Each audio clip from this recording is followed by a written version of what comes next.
Arestado ang isang most wanted person sa Bicol sa ikinasang operasyon ng otoridad sa Bakakay, Albay hapon nitong Martes. Kinilala ang sospek na si alias Ino, 47 anyos, residente ng Purok 5, Barangay 47, Arimbay, Legazpi City, na itinuturing na rank 5 regional most wanted person ng rehiyon at nahaharap sa 7 kaso ng panggagahasa. Alas 5:35 ng hapon nang ikasa ang operasyon sa Purok 4, Barangay Sugod na nagresulta sa matagumpay na pagkakaaresto sa suspect.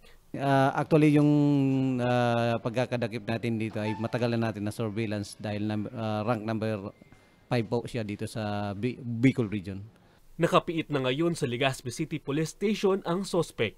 Sa namin pagkakaalam, isa lang katao pero 7 counts yung kanyang na-file na kaso. So ibig sabihin, pag sinabi kasing 7 counts, usually magkakahiwalay lang ng mga araw. Pwedeng araw, taon, ganon, buwan.